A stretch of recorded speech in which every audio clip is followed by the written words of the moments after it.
It's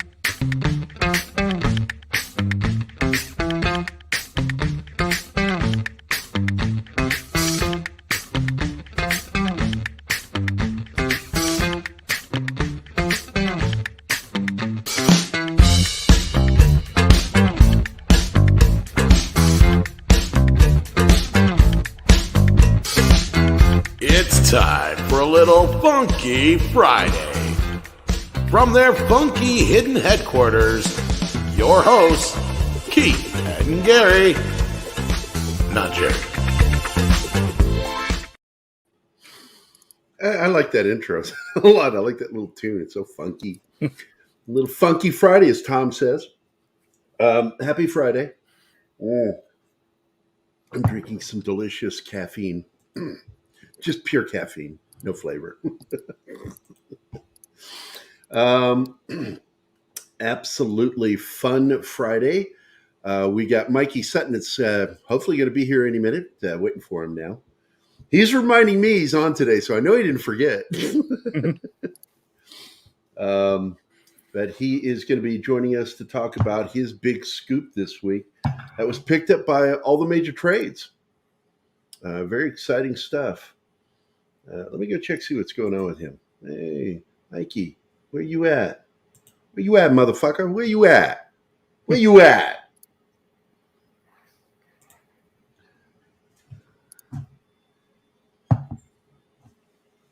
It's it's now.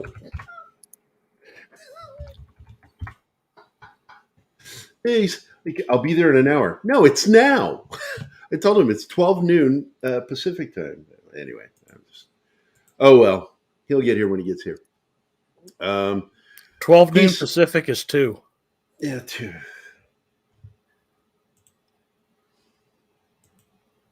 Look and see what he's doing. He's messaging me. But Keith's not even here.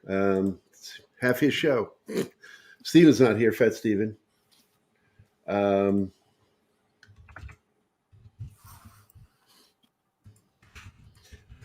Right. So anyway, suffice to say, it's fun when Kieran shows up too. I like it when Kieran shows up. He's he's an enjoyable personality. And I've known both these guys for such a long time.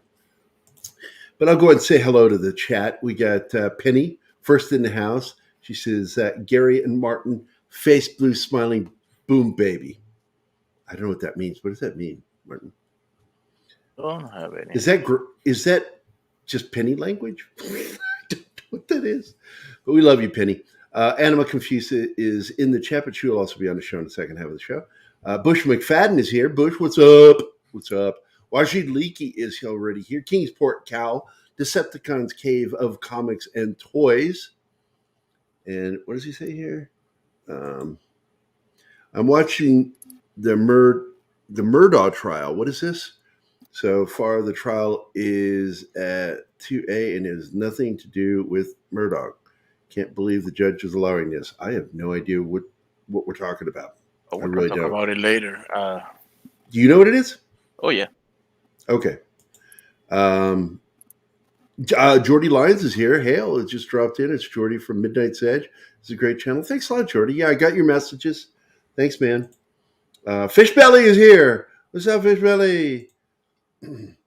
And you need better control over your co-host, Gary. Yeah, good luck with that. Good luck with that. I always say wish in your left hand and shit in your right hand. See which one fills up first. But anyway, so here we are. It's Friday. Co-host not here. Our guest isn't here. So I've been planning this thing out for weeks. I wonder what's going wrong. Everything. So, but anyway, I don't care. I have fun no matter what. It is Friday. It's been an interesting week. Yeah, gotcha. So it's just been a really crazy week. I've been watching a lot of Midnight's Edge videos. this week, especially the one they did, I think it was last weekend, talking about all the shit going down with Bob Iger and how Disney's basically falling apart right now. They have lost so much money, and it doesn't look like they're going to be able to recover it, so they're just trying to find ways to cut things loose.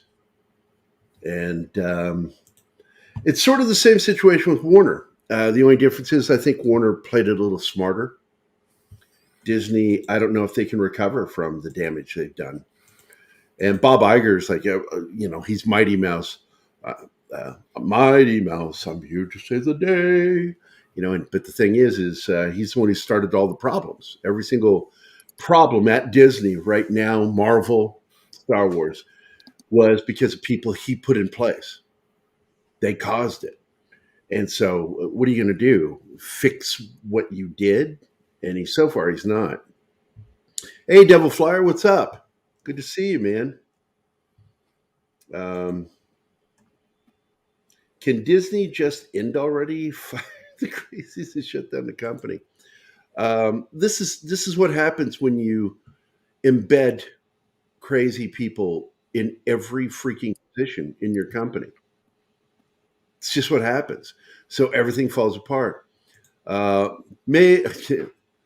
Ground control to Major Tom.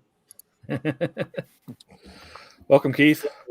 Are you in a geosynchronous orbit? Apparently you are, because the Earth's not moving behind you. Yes. I'm black for the attack. Black for the attack. I was explaining to Bill, it's like, is Keith coming? I said, Keith's on his own time, man. It's black guy time. So you were a rare form this morning in the chat. I thought it was just you'd had some fuel up, and I was got you energized, and had a little coffee and had a little bit of fuel up, and then I realized I was several hours early than what I needed to be. Maybe I just needed to sleep. So fuel up for life. Yeah, buddy. I'm out right now. I'm back to Gary that takes naps. Can I score some more fuel up, mate? Yeah, Bill's back there, man. Bill, help us out, Bill. Help a guy out. Actually, we're going to have the owner of the company, president of the company, is going to be on Don's and my show on Wednesday. So it's going to be fun. I'll be nagging him. I want some more, man. It's like, stuff really, I felt good all the time. I wasn't aching as much. I was just really nice. And now I'm back to old man Gary. Yeah. Old man. But Mikey's not here yet. He didn't get the memo about the switching of time. Well, then let's go ahead and just go over what I was going to talk about today. Then Yeah. It's in the description. It's not on the thumbnail, but it's in the description of the show. So what I have, given the announcement from DC Studios, are 5 comics that could very well fit within what DC Studios could do, either on the latter half of Gods and Monsters or in another segment. Okay. And some of these are based on things that I've been hearing from certain people who seem to be echoing certain things after talking to me. Not to toot my own horn, but I think the first one I'm going to talk about is Challengers of the Unknown. That comic is just ready. Okay? There is no way you can tell me it's not. That thing is ready to go, and it doesn't require as much to become something that people could really get into and have a lot of fun. Now, one of the people responsible for one of its best runs is Jack Kirby, and Kirby did an incredible job with that. Challengers of the Unknown have been seen in all kinds of things over the last few years. They were also in a cameo appearance in the Teen Titans Go film for comedy. But also, I think they're one of the few groups that you could actually get away with tweaking just a little bit, and you wouldn't really get that much pushback. Nor should you for a group like that.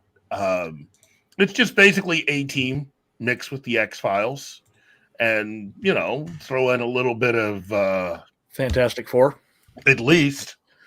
And with Jack Kirby's artwork, it really is kind of reminiscent of Fantastic Four. I think that's part of the reason why he was kind of attracted to it initially. And here's a graphic so you guys can see what we're talking about. Good stuff. I think, again, great comic, great characters. They've grown over the years, added more members in the 80s and 90s, although the main members are the ones that we usually see in a lot of different graphics. And the one that Gary just put up are the original members. I just think that you get somebody like a Frank Grillo to do a live action television version of that, you could just be phenomenal with that. But like I said, that's one. Two. The other one would be Commandy. And Commandy as a character and as a concept is so very early 70s. I mean, that's the one thing about a lot of Jack Kirby's work with DC, especially, is that when you see a lot of the really creative ideas, they are of their time. If you remember a lot of film that we had in the early 70s, the Omega Man, also it would be stuff like Logan's Run, stuff like that. I mean, a lot of dystopian type stuff combined with Planet of the Apes. And you can see all of that as an influence within Commandy as a concept. So it's the far future. You have the last human on Earth, which is Commandy. And all of the characters are like straight out of just various humanoid type animals is basically it. It's not just apes. It's everything. Dogs, cats, everything. And Commandy would be the kind of show that would be like if you took Planet of the Apes, combined it with a little bit of Omega Man and The Last of Us and stuff like that, you could have something really cool. And then maybe just sprinkle in some Flash Gordon, But it's all Earth. It's all the future. You're not going to another planet. And you could have a lot of fun with that. What do you guys think? Yeah, I like it. Definitely be interesting concept to see brought to life. Well, it's definitely something that I could see someone having a lot of fun with if you're really imaginative. I could see, look, I know this doesn't technically fit the whole it's got to be creatures and everything else type thing, horror. But I could really see someone like Guillermo del Toro have a lot of fun with this. His team could really bring this to life. So Commandy's another good one. The other one would be,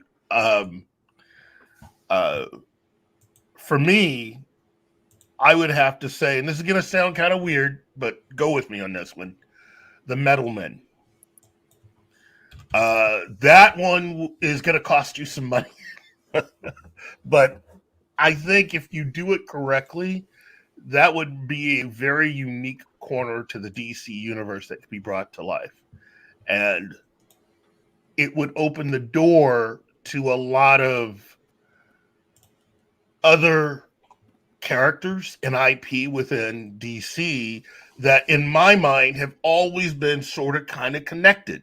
When you think about Red Tornado and Amazo and on and on and on, Metal Men fit right there, and they're all pretty much all of them are either different scientists that all are basically studying sort of the same old thing.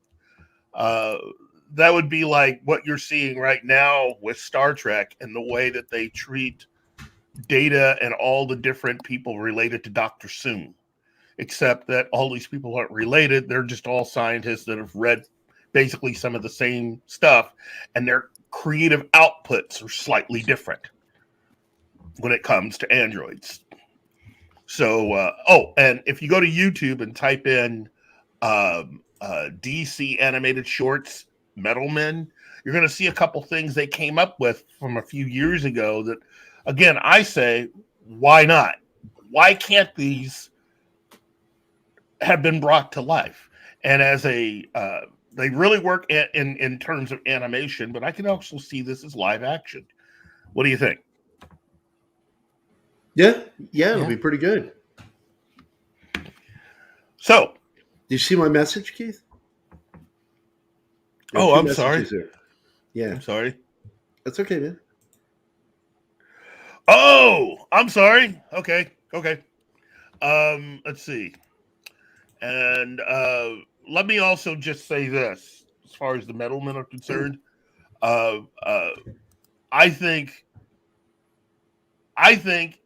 if he doesn't have Chris Pratt as someone to be Booster Gold, I could see him as the creator of the Metal Men. Okay, that would definitely be a Chris Pratt thing. Interesting. Well, I mean, it would Booster Gold in many ways is kind of like Star-Lord. If you have him as the creator of, say, the Metal Men, that's a slightly different type of character. Still kind of goofy, but slightly different because he has to be smart enough to be able to come up and invent stuff. You know, it allows Chris Pratt to play a slightly different sort of weird guy. So, I think it's pretty obvious that of the two left, I think that I'd have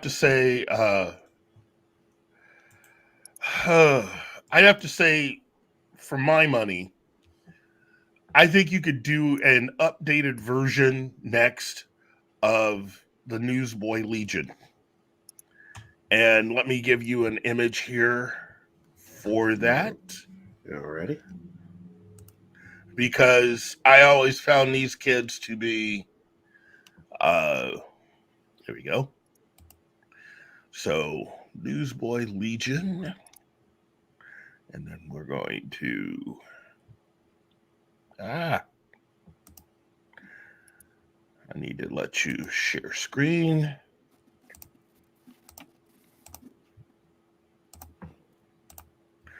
So that's it. All right. Now you see them with the Guardian, and considering that there is an updated version of that character that is a member of the Titans, I think you could really put something together, especially if you do like a younger, more, I'd say a younger, up-to-date version of the Newsboy Legion.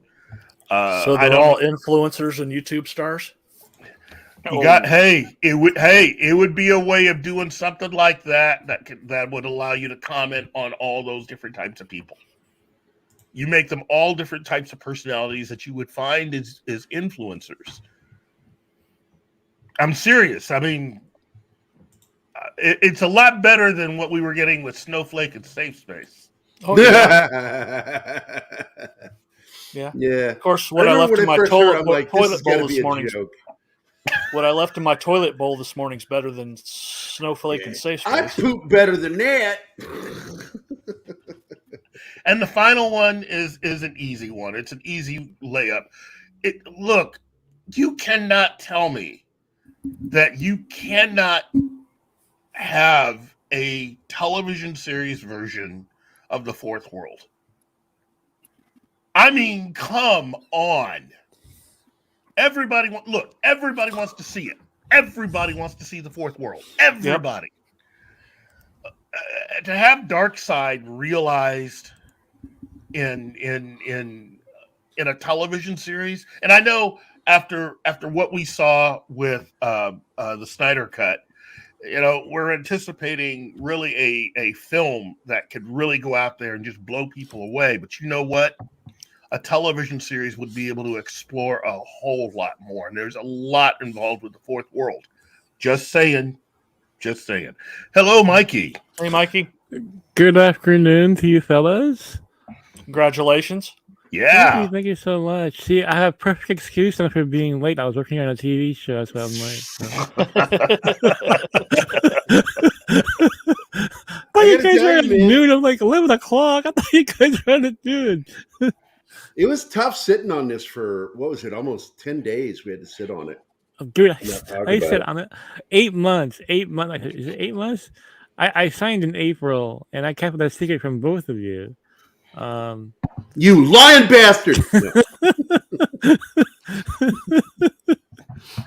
Like, the only people that knew are the people that had characters in my comic book, and I told them. But my own actress did not know, and I modeled the character after to begin with. You didn't even tell her. I couldn't. I was under policy. Her network at home would not allow me to tell her.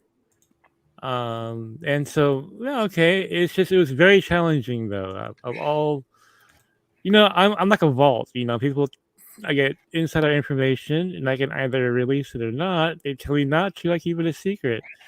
But this one's personal, I mean, it's like, oh, you got a bomb, but you can't drop it. Like, what? Yeah, it sucks. Because I've done that with some of the comic work I've done in the past. Oh, yeah, I bet, yeah.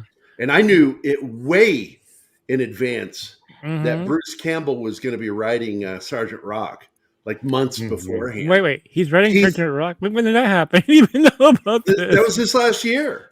What? we knew about it, that he was going to be writing Sergeant Rock, the comic series. It was basically Sergeant Rock versus the Evil Dead thing. What? And I knew like months before it happened, told the team, and I said, and guess what? We can't talk about it. Why? Because the person who told me is a close friend of mine, and it would get them in hot water with Bruce if it was found out it slipped. Oh, and man. I've learned a long time ago to keep my damn mouth shut. But so what's going on here, because this has been covered by all the major Hollywood periodicals right now. It started with Variety. I think I saw it in the Rappin' Deadline. So pretty much it's going around that basically Mikey Sutton is now not just a scoop guy. He's now a TV producer. Well, apparently I have no Hollywood connections, Gary, right? Right. I just happened to randomly get a TV show for some reason. You won't say anything, but I'll say, gosh, you mean Matt Jarbo got it wrong?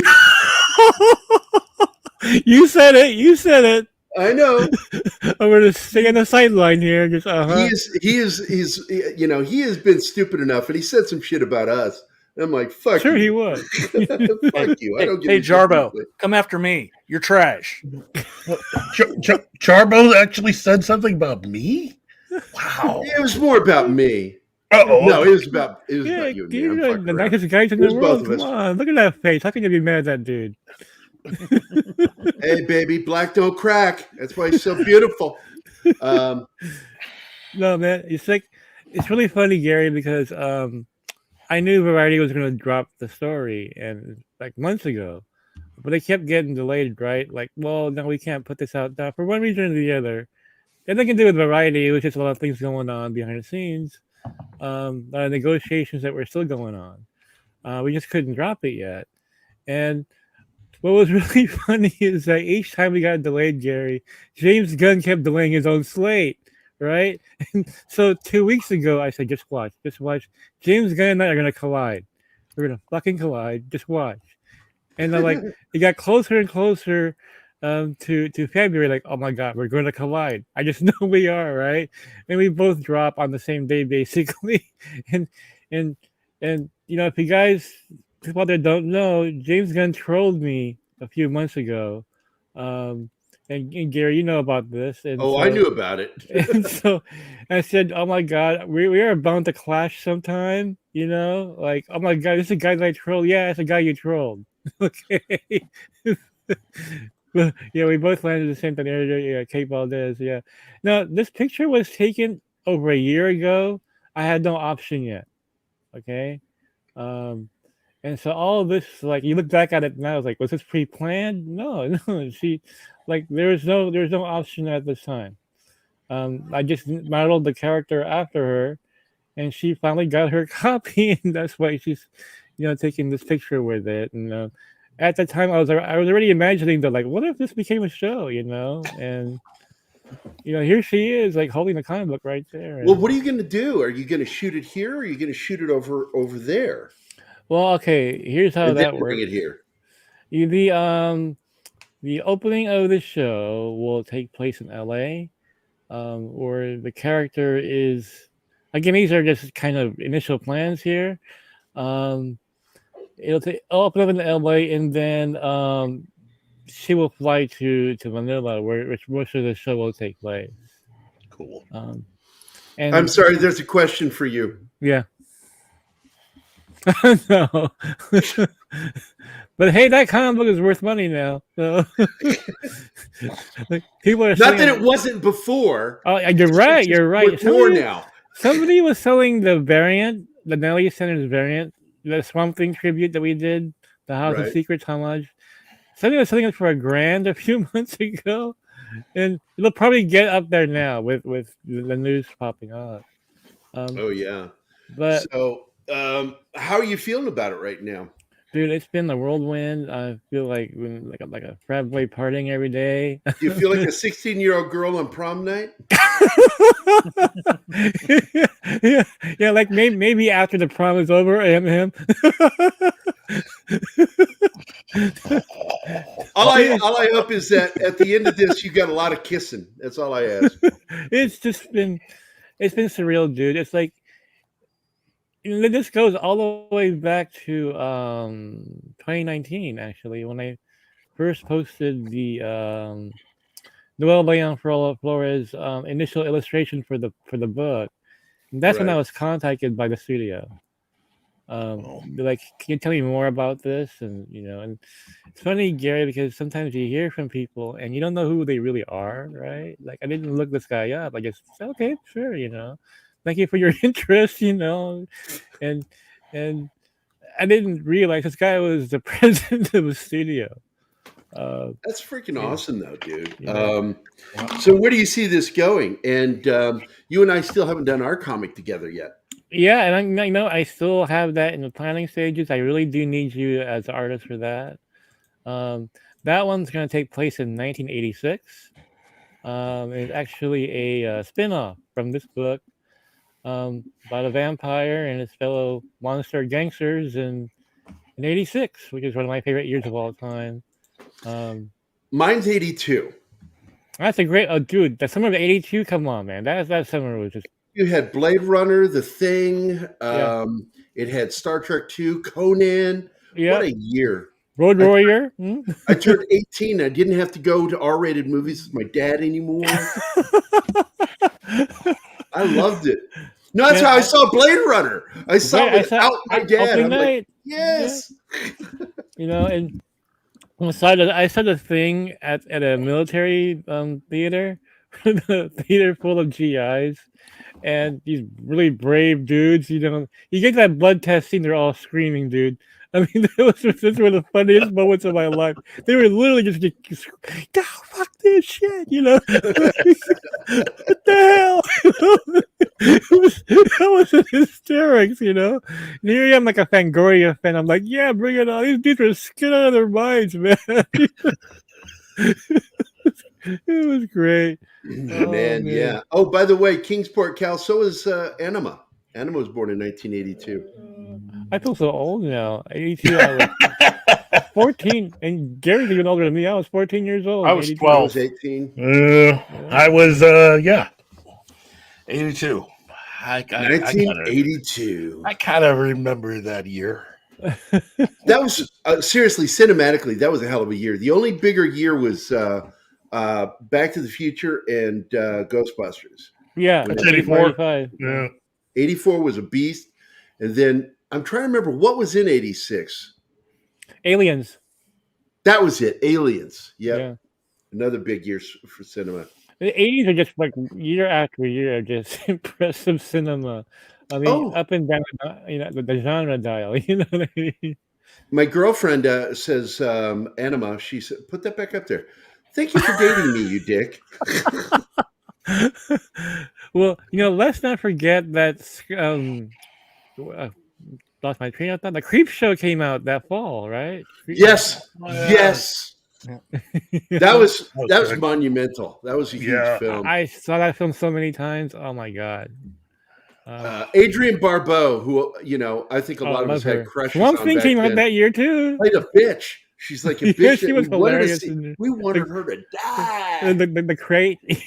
The crate with what is his name? The great makeup guy, Tom Savini. Tom Savini. Yeah. Great freaking monster puppet. That was awesome. Straight out of AC Comics,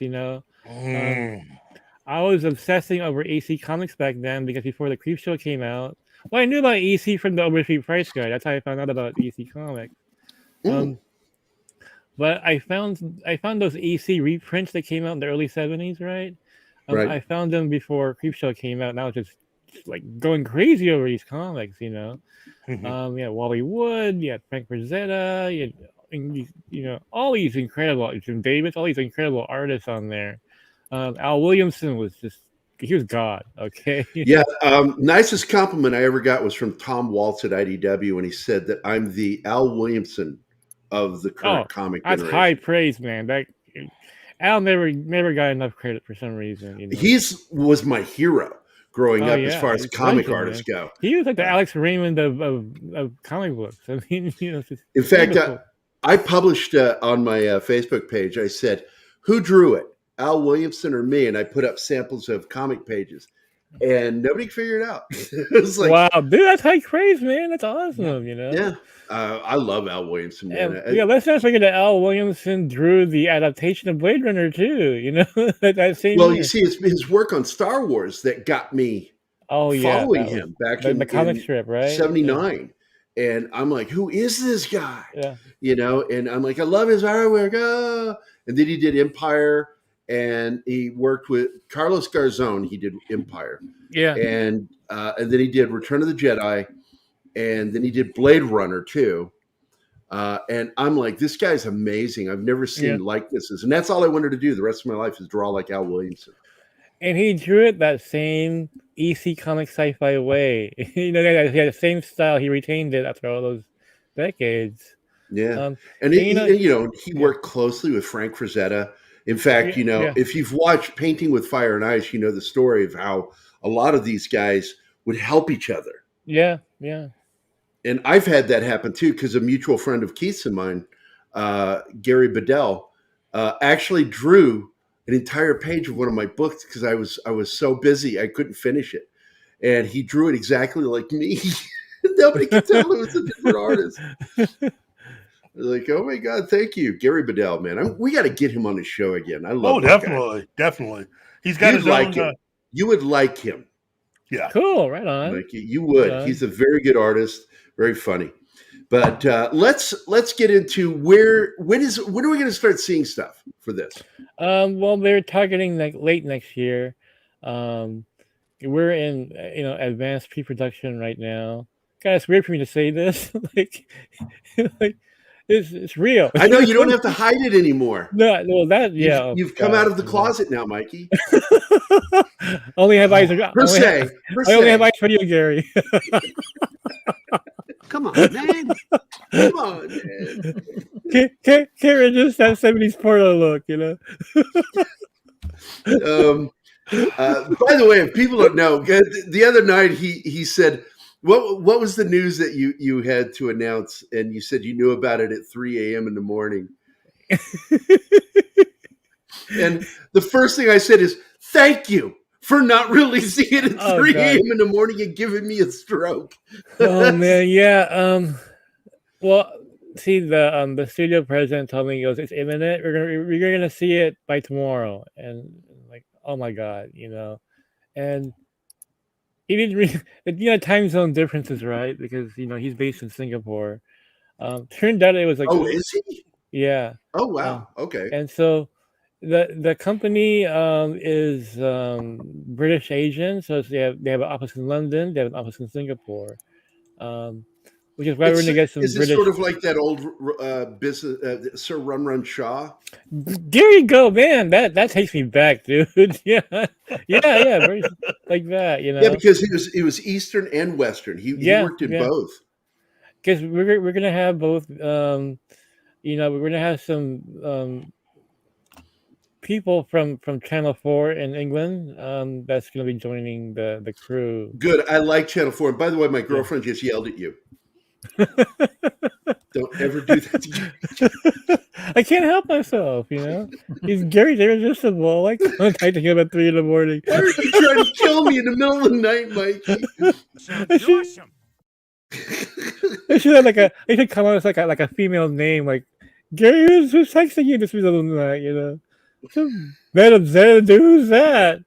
Yeah. All I know is she had to witness me at 1 o'clock in the morning, like Henry Cavill out, Jason Momoa gone, and I'm like, what? She's like, Gary, what's the matter? Mikey's killing me. Well, Variety dropped, and that time it was on the article, like at 5:30 in the morning. And I was still awake, and I was about to go to bed. Right, I'm like, oh, because I've been waiting for it, like the Great Pumpkin. It's gonna pop any time now, and I was like, it's 5:30. It's probably not gonna drop till tomorrow afternoon or something, right? Right. I said, but I'll check one more time. My spidey sense was tingling. Just check it one more time. I go to Variety. I'm on the front page. I'm like, oh my god, I'm not gonna sleep. How am I gonna sleep now? I'm on the front page of Variety, right?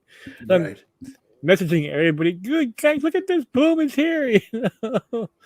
And, I slept at. You're like Steve Martin in The Jerk. The new phone books are in. Oh my god! I love these references, man. I love them, and I know them too. But, I was so stoked. I went on my Facebook, and it's funny because I didn't appear again on the Facebook for another day because I was so busy answering messages and going on YouTube channels. And it's funny because Gary, I told you I had some big news coming. I didn't tell you what it was. And you're probably like, what is he? Oh yeah, early on you were just on, I'm not going to tell you, but it's big, biggest scoop I've ever had. I don't want to sound like Trump, but it's huge. It's huge.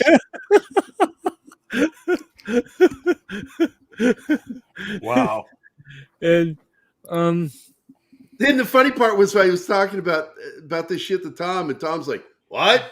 I don't know anything. Oh, I don't read that chat." Go back and fucking read it, Tom. There's stuff happening in the chat. And I had to. People were wondering, what is he talking about? Like this big bomb, and so people thought I was gonna scoop Snyderverse again, or have a Spider-Man scoop. And the past week, I had to misdirect people. Yeah, but I've got a Spider-Man bomb coming because I didn't want them to realize what was really happening. And then, meanwhile, people were dropping hints from the staff left and right. What I thought was very, Kate had a picture of her reading Dreamwalker on their social media weeks before, and I was like, oh my god, people are gonna put 2 and 2 together now. And then Mikhail read my director. They were asking him, so what's your next project? And he's like, well, I have an international project, I have a streaming project, and but we were all under a gag order. We couldn't say a word. And so it got to the point where I started making some hints. I just put very, very vague, like big new beginning. And I kept posting pictures of Wednesday on my Facebook, and people thought, "Oh, he's a Wednesday fan." What I was really hinting at, the bum's going to drop on Wednesday. I had to do something, man. It's driving me crazy. I had to say something, you know. I can totally it was tough. that. It was tough because it I would only just say you're going to be dropping the biggest bomb of your career. On us. And this is huge news, not just because it's Hollywood, but also because it's you. Yeah. And I love celebrating my friends when they have stuff. But I also am very big on using my friends who make it big. At least you're honest about it. Not gonna lie, it's like I told I've told a few actor friends of mine. I said, "What's the point being friends with you if I don't get to have you on my show every once in a while?" There you go. I wanted to say hello to some people in the chat who are very special to me. Neo7, Socks. Those two guys are actually going to be in the comic book. They're going to have characters modeled after them. Socks plays this necrophiliac fetishist who collects the socks of dead people. And so, and Socks deserves credit too. He coined the phrase Mikeyverse back in 2019. We're now having you guys do scoop jams with everybody else. People that you don't want to talk to. We love Socks. He's a good friend of ours. He coined the phrase Mikeyverse. I'm like, that sounds cool, right? He did not realize that there will be a real Mikeyverse. If you look at the Variety article, it says Filipino-American fantasy universe. Yeah, we're building a universe here. Yeah. Well, you're going to put that on a t-shirt now, Mikeyverse. And while we're at it, let me say hi to some people real quick because we have people popping in. Yeah, sure. Devil Flyer is here. Of course, Socks is here. Parrot Head is here. Zax, our good friend Kyle, is here. We have The Dork Knight is here. That's Penny's son. Penny is also in the chat. And by the way, Mikey, just because I like saying this and it annoys Danny when I say it, Penny is a bigger fan of our show than her own son. It's a dig. You're listening right now. It's, you know me. I'm a dick. I say things like that. A Polymes minion is here. Lord Thoth is here. All hail Lord Thoth. War Monkey is here. War Monkey, of course, is the best monkey to have around when you're going to war. Neo 7 is here. Yeah. TJ Najosi is here. I gave up trying to pronounce your last name. TJ, I gave up. It's sort of like, what's her name? Joy Lynn. I don't try to pronounce her last name. I end it Francisco. And I just, when you told me you couldn't even pronounce her last name, I'm like, then what the fuck am I trying for? Oh, exactly. Why are you even trying? I couldn't pronounce it either, and I'm Filipino. Yeah, I know. Domain Stokely is here, and that is it. I hope everybody's having a wonderful Friday. Thank you, Neo Sevens. If I win an Iser, that'd be incredible. Well, are you going to try to go to San Diego and help promote all of this, or? I'm afraid I have no choice, really. It's like whatever they want me to do. Oh yeah, look, I'm going to tell you, man. Good luck with San Diego because I've heard stories. I went one time, and that was for IDW. I went there as because they were selling. In fact, their entire display was based off of my book, Code Word Geronimo, and wow. I went there and I hated it. I felt like I couldn't breathe. There were so many people. Yeah. And it freaked me out because I'm like, I don't like crowds. And I just, because they said, hey, do you think if you do another book with us, you'll come back? I went, hell no. I will never go back to San Diego ever again. And they thought I was kidding. I'm like, no, I'm willing to volunteer to go with you. Yeah, you can represent us as well, you know? Like, oh my God. No, I would go back if it's for a project, but I got to tell you, I don't want to go out of my way to San Diego. I'm not going to do it for myself because, oh my God, that place is so... I will tell you a funny story. Dale Dye went there for the same book. He went there and he's walking in the front door with Julia and a bunch of kids just like, oh my God, I can't believe it's him. And they're running up, shaking his hand. Can we get a photo with you, a selfie? And he's like, yeah. So Julia steps back, takes a selfie of him, and they're posing with my boss, Dale. And Dale's like so happy, and as the kids are walking away, he and Julia hear them say, "I can't believe I met Stan Lee." True fucking story. And Dale just laughed. He thought it was hilarious. Because he was like, "Well, that's really nice. They recognize me from all the movies." Nope. Hold on, Gary. Hold on a second. All right. Wow. Caffeine. Well, now you've only been to San Diego that one time. Yeah, that's it. I didn't want to go anymore. But Wow. I got to tell you, if I'm working on something with Mikey or any other book, like with the other book I'm working on, I can't say who it is. Mm-hmm. I'm on a gag order on that one. So when that book gets released, if we go to San Diego, I'll go. I would prefer, though, to go to New York if I had a choice, because I like New York, and I like Wizard New Orleans is one of my favorite places to go. I love Wizard New Orleans. Oh, you went to Wizard, see Joe's atmosphere down there. Yeah. Yeah, New Orleans was great. I ate a gator, like any restaurant that served gator, I ate at, because I love eating alligator. And they served it so many different ways. Blackened, they had it broiled, they had it fried. Like alligator nuggets was my favorite. It's almost like catfish nuggets, but it was more delicious because alligator's like a real meat, not a fish meat. And it's just, whoa. I'm working really hard not to call you Bubba Gump right now. Well, look, I definitely would. I've been trying to make my way out to San Diego for quite a while. I think I agree with you though. Everybody should at least go once, to see how they like it and their reaction to it. Personally, I think once would be all I would really need for San Diego. I don't think that'd be a regular hangout for me. Well, I got to tell you, and in response to you, Monkey, Wizard was done when they came back. They were done. And then they made a major comeback, and now they're done again. Good luck to their comeback. Because that's one thing that, they cycle. These companies cycle. Mm-hmm. I'm going to bet you in about 5-6 years, what they'll do is they did the same thing that they did with a bunch of newcomer artists like me, is they invited us as their guests to build having artists again.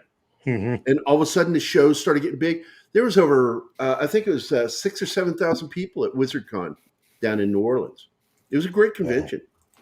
Oh. The only problem is for the last decade, they forgot it's about comic books and made it about Hollywood. Mm-hmm. And, and it just doesn't work. But you're back. Yeah, if I saw you at a convention, Gary, I didn't know who you were. I'll be like, I go up to you and like, do my eyes deceive me? Is that Danny Glover that I see? I've gotten Kevin Smith, but never Danny Glover. I see the resemblance so strong. But the reason that is a joke, so you guys understand, is that Mikey was the one that started calling us Lethal Weapon. And my response was, yeah, but I'm Murtaugh. He's Riggs. I'm the black guy. The resemblance in Canyon. And of course, Keith's response should have been, what is it? License revoked or whatever that line is. In Lethal Weapon 2, he shoots him. We got the edge, Coaches. What was that line though? He says something, your passport or something. I have a diplomatic immunity. The community. Oh my God. It's been revoked. That takes me back in time now. I love those films, man. I love them all. Well, Keith and I, we are guys that our heads buried in the past, and you know what? It sells the show. Sounds awesome. Hey, man, you can't beat nostalgia. You just can't beat it. And I tell people all the time, it's like you don't want to live in the past. You got to live in the present, but it's nice to venture back and think about the past. And our weekend show, and you want to trot on by some weekend on our Saturday morning fun time, because it is now focused on either a classic TV show or a classic film each episode. Tomorrow is going to be Soylent Green. Love that film, man. Love that movie. Yeah, the three big Heston films of the 60s, sci-fi films, Omega Man? Planet of the Apes, Soylent Green, and Omega Man. Yeah. You can't get better than that. 3 great sci-fi films from the 60s, all 3 starring Charlton Heston. I have a memory of Omega Man. I originally saw it on television, right? Because it was a favorite of UHF TV. They would always show Omega Man, Right. like Saturday mornings and stuff, and it was edited, right? So I never even realized there was an unedited version of this film until the 83. Before before eighth grade was done, we had a special movie day in the library, right? Right.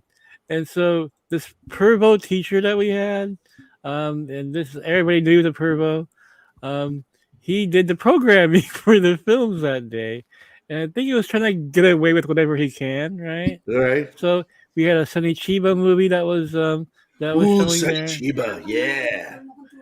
Oh yeah, Sonny Chiba was great, right? Then he showed the Omega Man, right? And it's like, okay, I've seen this film before. I had no idea there's nudity in that movie, right? So you're just all these kids like, oh my god, and we all turned our heads to him. He had this like the most demented smile on his face, like ha ha ha. You get fired for that, but Oh my god. Shogun Samurai, I think, was the movie. It was a retelling of the 47th Samurai. Oh, and okay. Sonny Chiba is so good in that, man. Oh, he's awesome, man. I love him. He's one of my favorite martial art actors from the 60s, 70s. And what's interesting is I recall, I think that is one of the final samurai appearances of Toshiro Mifune. Oh, okay. Made a career playing samurai and opened his own school, and it's still open there. His family still runs it. The Mifune School of Kendo. And but anyway, I love Sonny Chiba. Good shit, man. Is he still alive, or do we lose him yet? I was about to ask you guys that as well. Is he? I'm going to go look real quick. I don't remember him dying. That doesn't mean he hasn't, but I think he's still alive. Born 1939, died 19. Yeah, it looks like we lost him. Yeah, in 2021. Oh, we lost 2021? Yeah, 2021. Oh, dang, man. He died at the ripe old age of 82. A good year, 82. Now we go back, 1982. So we got 5 minutes. We got less than that now, I guess. Yeah, we have 4. We go to our commercial break, but I'd like you to stick around for the second part of the hour, man. It's fun having you on, Mikey. But D-Bud Martin slipped in too, and Demaine Stokely is here. So greetings, happy Friday. I hope everybody's having a good weekend. This is our party to lead into the weekend. And I want it to always feel like a Friday party that never ends, but ends in 2 hours. So... But yeah, he did Neo 7. I checked. He passed away in August of 2021. Just a great martial artist. His last appearance I remember in was one of the. She was in the Kill Bill film, wasn't it? I was about to say a Tarantino film, wasn't it? Yeah. Okay. He was. That's the last one I remember him in. He was Hattori Hanzo. Yeah, he ran the sushi bar, and also knew swords. And made her sword. You guys make me realize how many films I saw back in the 80s as compared to now. I used to watch so many movies back then. I just had more time. We all did. We all had more time back then.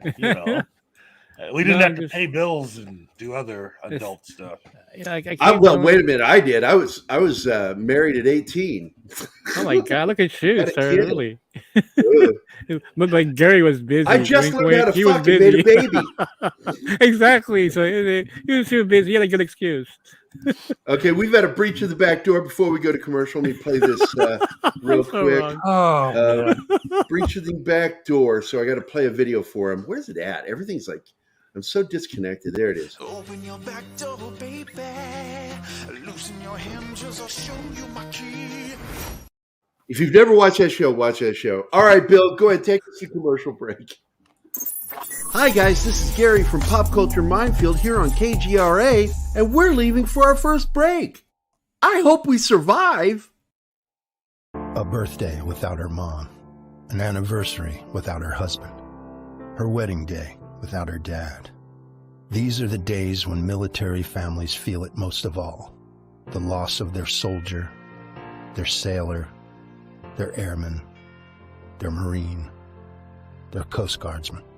Families never forget their loved ones lost to war or illness or suicide. Families never forget, and neither do we. We are TAPS, the Tragedy Assistance Program for Survivors. We provide resources, support, and comfort to heal the hearts and meet the needs of grieving military families, all at no cost to them. Your generosity can make an enormous difference in the lives of the families of our fallen military heroes. Our military families need to know they are not alone and they are not forgotten. Show them your support at taps.org.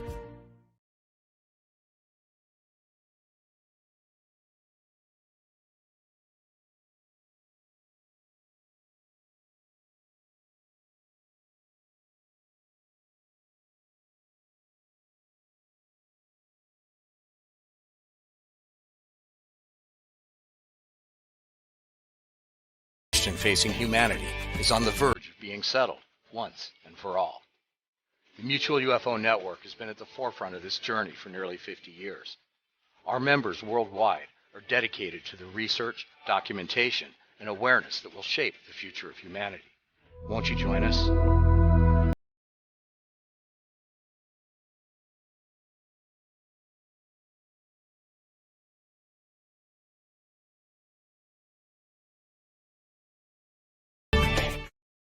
Hey members, the new KGRA DB app is now available on iOS and Android devices.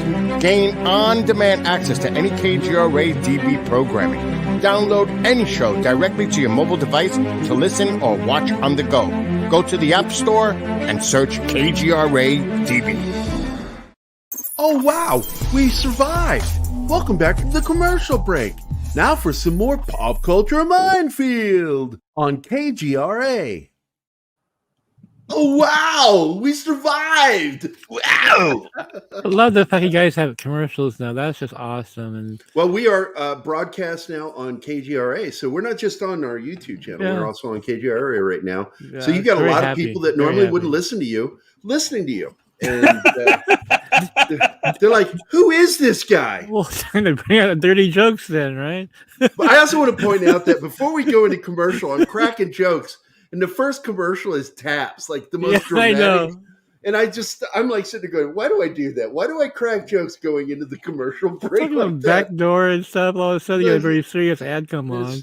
And then Tabs comes on, and I'm like, oh man, why am I an asshole? I don't know why. And then my girlfriend goes, you're not an asshole, you're a jerk. There's a difference. You're Guy Gardner, okay? Let's put it that way. Guy Gardner, that's right. That's like their nickname for you now. You're Guy Gardner. Where's your ring, man? Come on, you know it's there. You're hiding it. Yeah, hey, Scott, this is the chat. Yeah, Scott Lewis, he just actually walked by and he's off to go get his hair cut and wanted to let me know. He wrote me a note and held it up. And I'm like, okay, cool. Please hit Gary with a newspaper. No, it's too late. Scott left. He can't. He did that one day. Live on the show. He like rolled up a newspaper, whacked me in the head. No! Whack! No! Yeah. Wow. I remember the early days of when you guys, initially came on. I was a guest back then. I didn't have a website at all. We introduced you to the world. You did.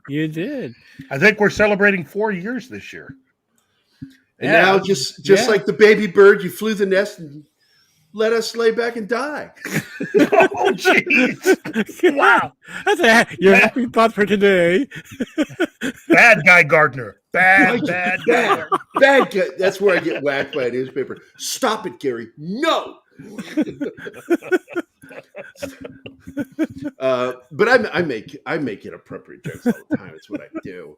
I always joked, even out of high school, I was, there's no such prince. I'm the king of inappropriate. I will say something completely that should not be said by anybody. And I was doing that in the hospital during my rehab for my stroke. I was just one joke after the other. Right. Most of them inappropriate too, but you know.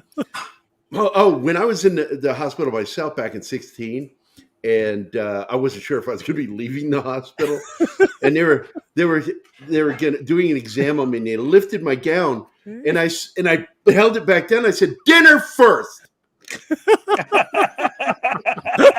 Cracked the doctors up. Oh shit, he's here. He's got a paper. Bad Gary, bad Gary, bad Gary. No. Are you sure there was no straight jacket in the room or something like that? Thorazine, you know? No, I just figured if I'm going to die in this hospital all by myself, I'm going to go out laughing. And so I just kept making inappropriate jokes the whole time I was in there. Like one housekeeper came in and she says, "Do you need anything?" And I said, "Well, I think one of my testicles rolled out. Would you look around the floor to see if you can find it?" Jeez. She says, "Oh." But and of course, Anima says, "Thank you, Scott, for pretending to hit me. He didn't hit me this time. This time.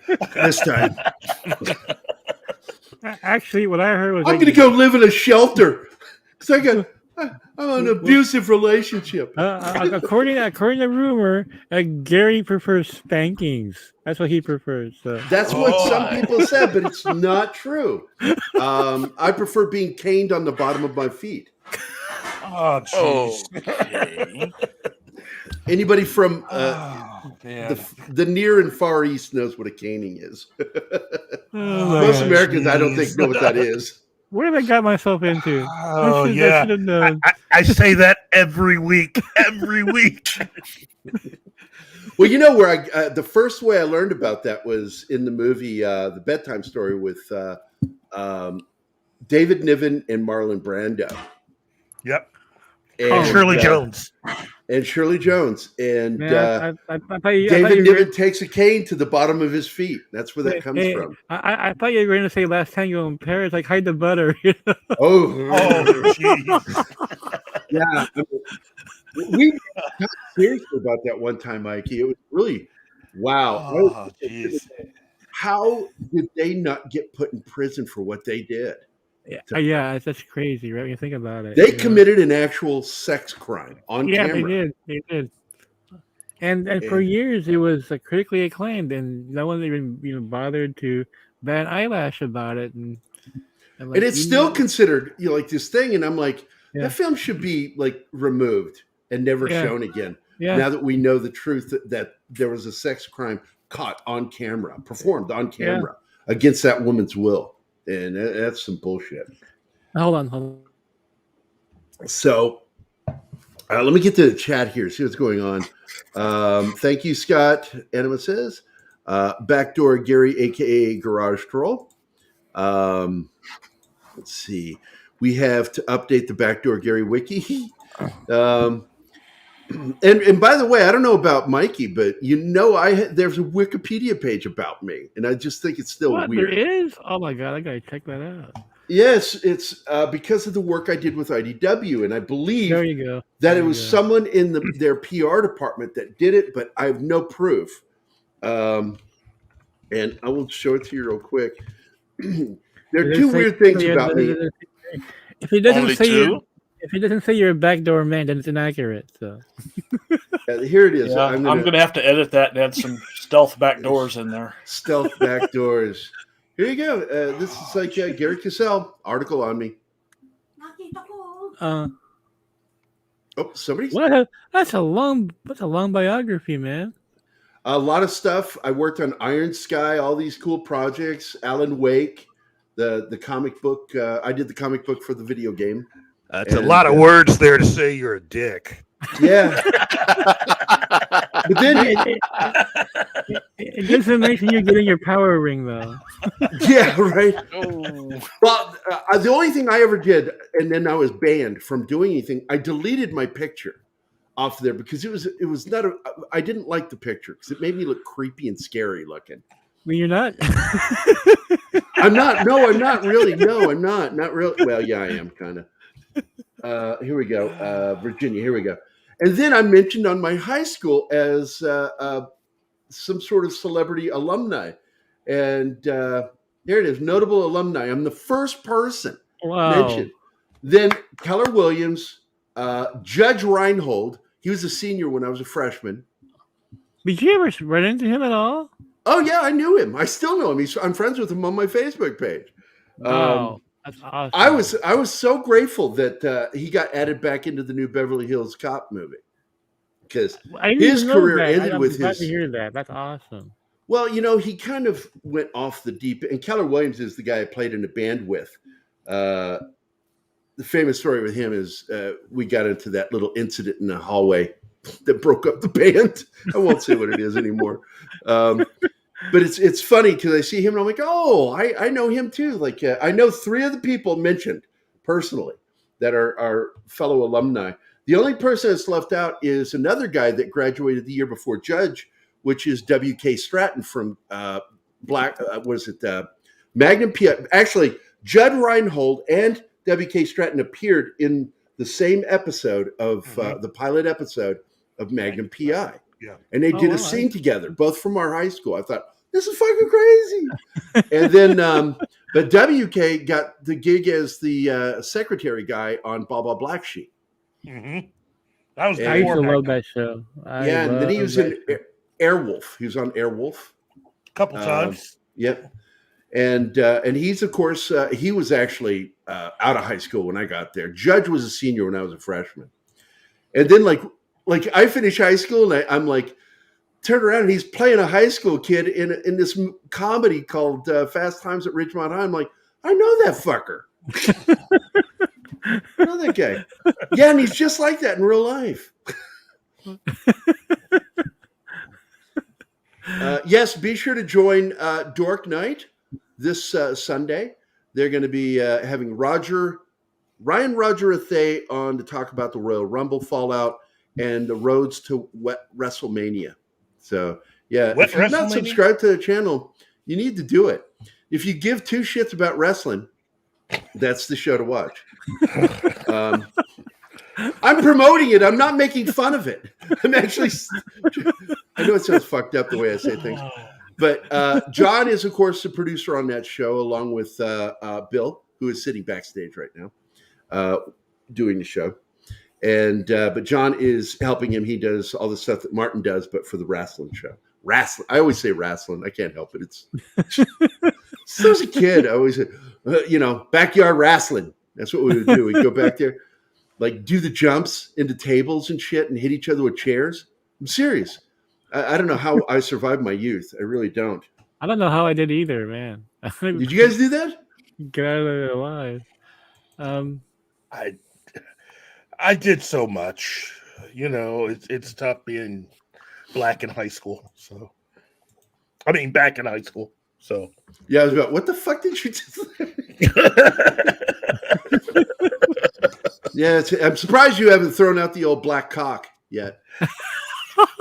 Well, while we're talking about it, because I swear to God, when he says the word black, I say Black Hawk. Okay, I actually enunciate the in there. He just says Black Hawk, and I'm just like, there is an H in there. Not to mention that you can even hyphenate it. It's 2 words. I've gotten so much out of it. You know what's disappointing to me about James Gunn's slate is where's my Black Hawk movie? Where's my Steven Spielberg Black Hawk film? Is that ever going to get made? I've been waiting 4 years now. Well, here's the thing, though. The only thing I can say in his defense is that this is not the complete list of what's going into so the first half of it. So, I mean, look, I'm gonna give Peter and James, time to do what they need to do. They got 3 years, so I'm just gonna put it out there. I have no faith in them. Tell us how you really feel. Yeah, I have zero faith. If something good happens, I'll go. That's what I'll do. But I don't believe in anything Gunn's doing right now. Don't get me wrong, I was a fan of Gunn's, but Gunn has been kind of a douche nozzle for a while, and I don't. He has been. To me, especially.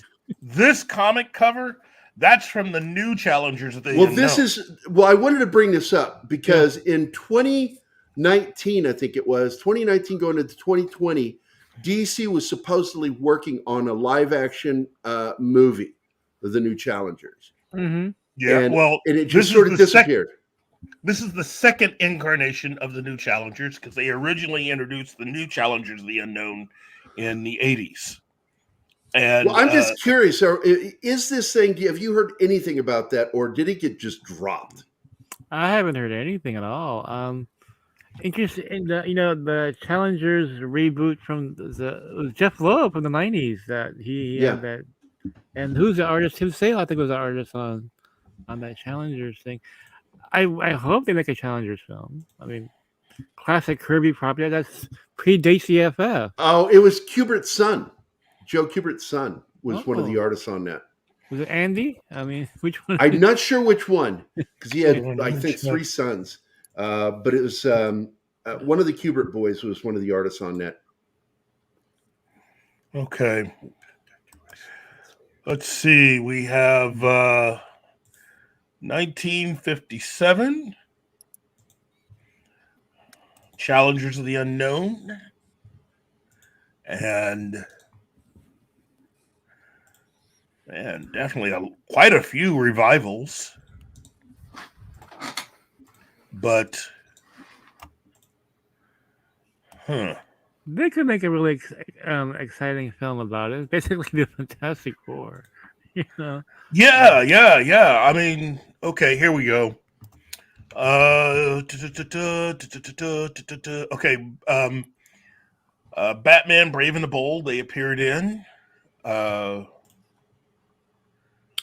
I read that one. I think that was Mark Waid's story. That was really, really good. I remember that one now. Did George Perez draw that one? I think George may have drawn that one too.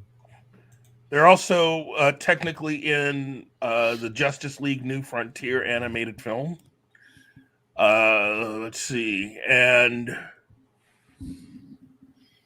wow. And not too much else. I really do think they should hire Frank Grillo and do a television series. I like Grillo in that part. Oh, that would be good. Yeah. That'd be great. Frank Grillo is just look, personally, I don't think we're going to be seeing him anymore working with the MCU unless they're going to just try to bring back Crossbones. Mm-hmm. He would get so much more mileage out of working with DC right now. Yeah. Especially if he ends up playing in something like this where he's allowed to be a hero. Yeah. You know. Yeah. But that's just me. If it was me, I would have cast him as Peacemaker, and John Cena would be Guy Gardner. If it was me casting, that would be really much better casting than what John Cena is. Guy Gardner. He is. Yeah. He is. He got the haircut, and everything. Yeah. He's more Guy Gardner than Gary, which is saying a lot. James Gunn bought a lot of goodwill with me when they announced Booster Gold. So. Hey, yeah. I gotta share this real quick because I told the story with Dale Dye when he got mistaken for Stan Lee at the convention. Here he is with that mustache. Yeah, you know what? It's not too far off actually. If you're at a convention, you see guys like That's what he looked like when he did Saving Private Ryan. But boy, I got to tell you, look at that face, and I just laughed so hard when they told me that story. I'm like, get the fuck out of here! They thought you were Stan Lee. That's awesome. Hey, I can't see it now. Look closely at it. I had the pleasure of meeting Stan Lee about three times. 2015 and 2017. No, 2016. I think I saw him again. He looked very, very tired. I mean, the guy was put through in these conventions at his age, I mean, the conventions wore me. I can only imagine what it's for a 90-year-old man. Yeah. Signing autographs all day long. That should tell you what William Shatner goes through now. Well, I got to tell you, Bernie Wrightson sat right next to me through Comic Palooza, and we became very friendly. And, man, he just absolutely sat there all day signing. And that's what it's like. By the way, Monkey Jeebus, you telling me that somebody blocked you never surprises me. I like you. I actually really, really like you. And I'm like, really? Somebody fucking blocked you. I don't know why. Yeah. No clue. The biggest trooper I ever saw was Chris Claremont. The first time I saw him, his line was extraordinarily long, right? It looked like the line of like a porno star trying to break a record for having the most sex with men, right? That's how long his line was. It's stretched across the convention center, which is huge, right? And so I you guys make me inappropriate, you know that, right? So I stood there in line for like hours to get this guy's autograph, and this dude in front of me seriously had carts of comic books in the same carts. He had like 300 comics for Claremont to sign, and the look on Claremont's face, like, huh? But he just sat there and he signed them all, dude. He signed them all. Yeah, man. Old pros, man. Check this out. There I am with my daughter and Bernie Wrightson. Oh, that's awesome. I always wanted to meet him. I never got the opportunity. I met him. Grateful. He had already, because I met him previously at Planet Comic Con in Kansas City, but I was so busy.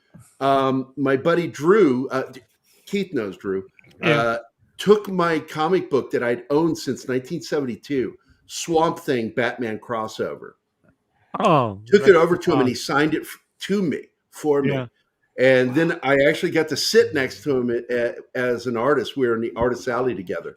And it was one of my happiest moments in doing conventions, meeting that man. Just something else. And of course, there's Zoe, just Harley Quinn costume. Bernie Wrightson was a huge influence on my artist, Noel Leon Flores. And Dreamwalker #1, we had a variant cover by Natalie Sanders. That was a tribute to the first Swamp Thing appearance of House of Secrets. And so he's a big influence on all of us. I love his work. I mean, rest in peace, Bernie. I wish I had met you. Just incredible talent. Incredible. Yeah, and there are these people. Now, I feel very blessed in my own life. I don't know about you. I've met a lot of the guys who inspired me. And became friends with them. Drew Struzan.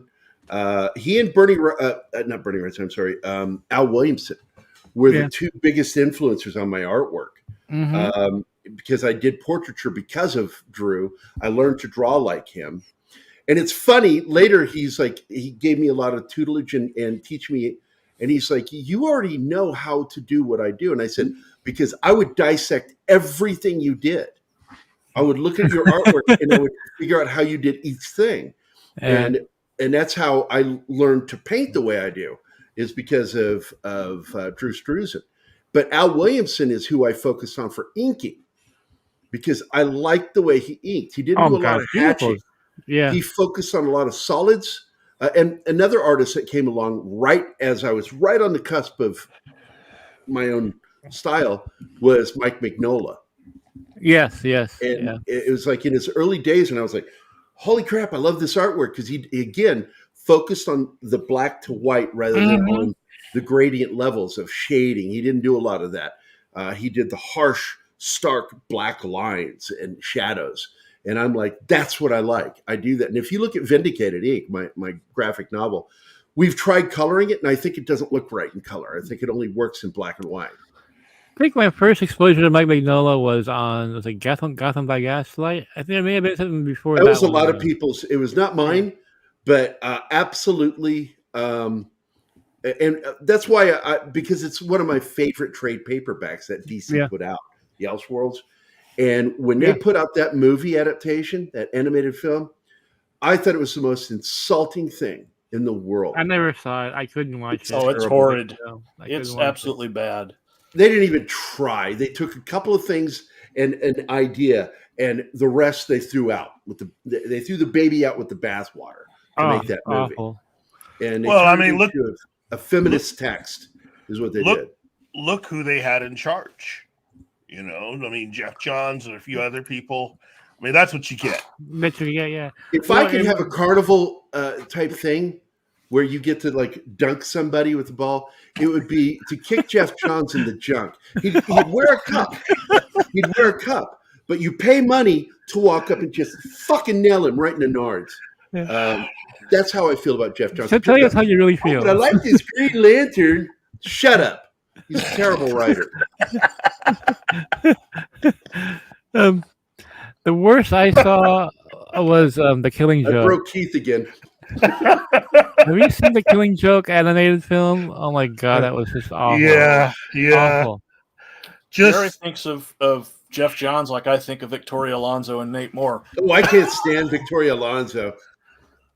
But I can't say anything like kick her in the crotch because, then they'll go, "You're a batterer." And I'm like, prove it. No, I would say, no, I wouldn't. I wouldn't do that. But she should be turned into a cartoon and then beaten to death. Oh, jeez. Not her, really, not her, but her cartoon avatar should be beat to death. I would just like a harp seal with a club. I would tell Victoria Alonso, it's like, look, it's obvious you're not a comic fan, and that's fine. She doesn't give two shits about this. She does not. She just wants to use stuff, and that's fine. I'd tell her to her face, though, you are an abusive user then. You believe in abusing the fans of comics to get what you want. And I just don't think I have to pay any more money to suffer any more abuse under you. Absolutely. And it is abuse of our time. People act like, give us our money, give us your money and shut up. No, look, I've been in abusive relationships, and that's not the way I'm going to go this time. Fuck you, and you can fucking find your own fucking money, you fucking piece of shit. I have to say this. For those of you that think that we're being a little too hard on her, let me just say this. Phrasing. Wait until you see what she will do to the X-Men. Then X-People. Oh, I'm sorry. X-Men. Because I'm going to keep saying X-Men. This is in my fantasy, Victoria Alonso after she gets my money. Where's my money? You gonna give me my money? Where's my money, man? Where's the money?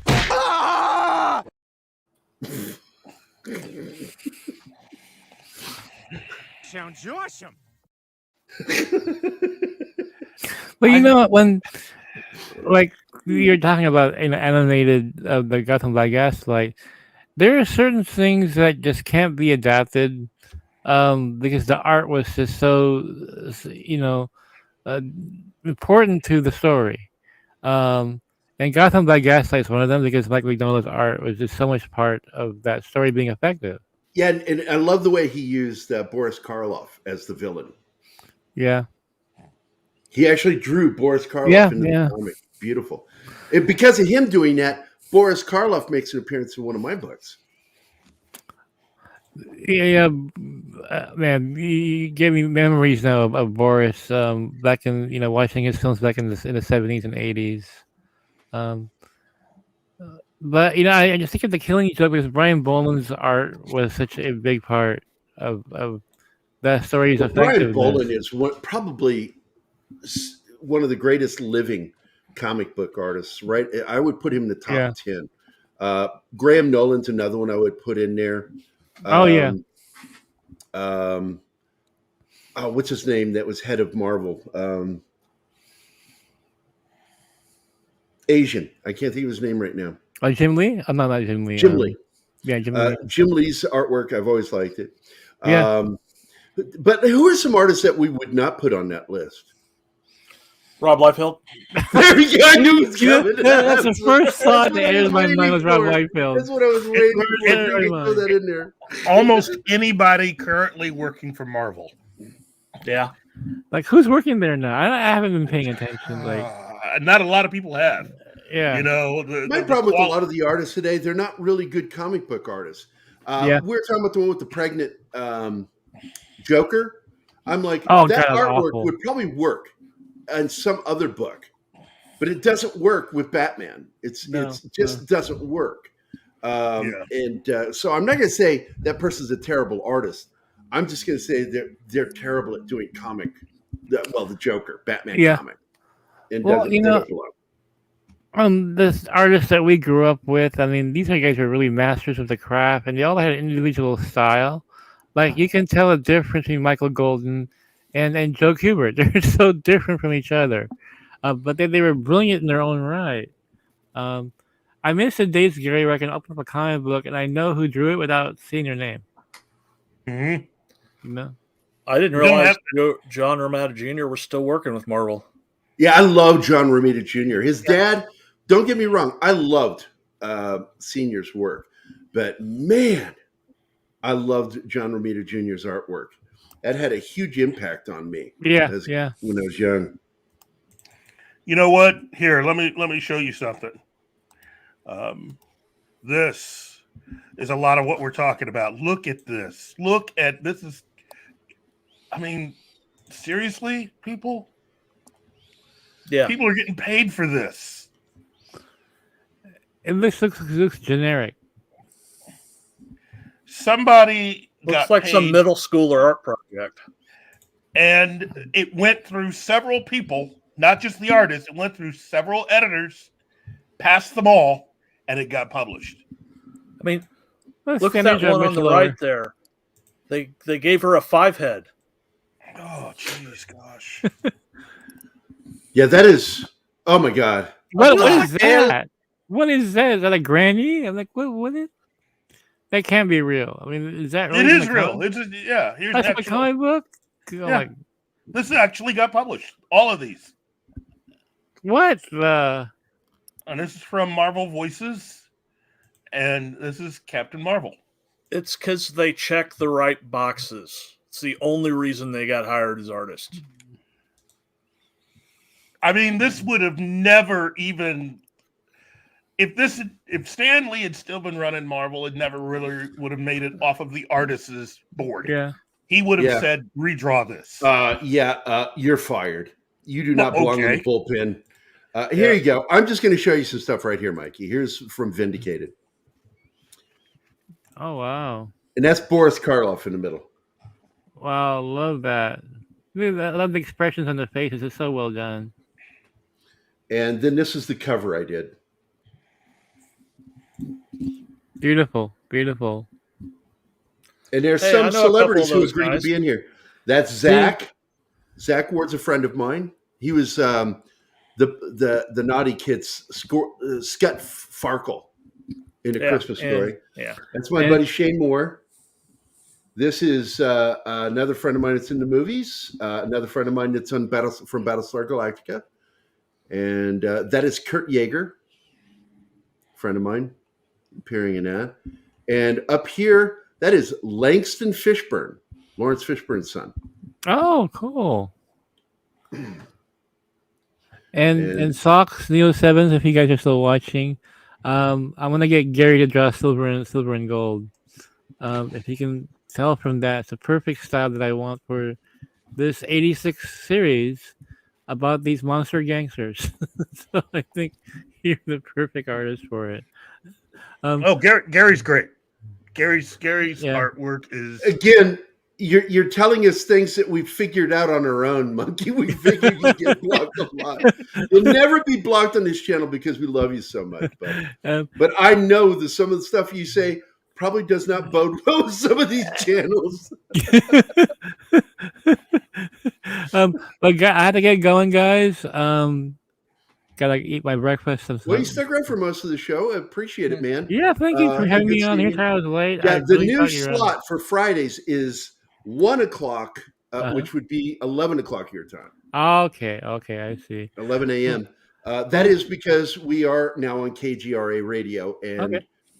And what the fuck is behind you, Keith? What? That's from Babylon 5. Is that what that is? No. Nope. Okay. Oh, all right. Oh. I thought it was Omega Squadron. Nope. It's Omega Sector. It's at first I thought, is that like the emblem on the floor at the CIA? Yeah, but do you know? Did they finally catch you? Do you know what it's from, though? I have no clue. It's a James Cameron film. Oh, then I probably wouldn't know. I hate him. Oh, well, okay. Is it Avatar? No, I liked everything he did up through to the 90s. And then 97, I just went, huh. So when I tell you, no. When I tell you, you're gonna freak. Aliens. Nope. Guess number 2. Now you got one more. Oh, one more guess. no, I know. No, I know. Arnold Schwarzenegger and Tom Arnold. True Lies. Yep. With Charlton Heston as Nick Fury. Remember that? That's fucking Nick Fury right there, man. Charlton Heston with that patch on his eye and the scars. I'm like, fuck, that's what. And no, I love Sam Jackson. He does it great. But Heston, if he'd been alive, man, he should have been he would have been. Totally. That's a good one, Retro Nerd Girl. You got it right. First try. Okay. Well, thank you guys for Thanks a having lot, on buddy. tonight. You know, Hey, do me a favor while you're here. Yeah. Say, hey, Pop Culture Minefield rocks. Pop Culture Minefield rocks. Yeah. There you go. Yeah. It's metal. I'll do some Wayne's World theme music over this while we're dancing.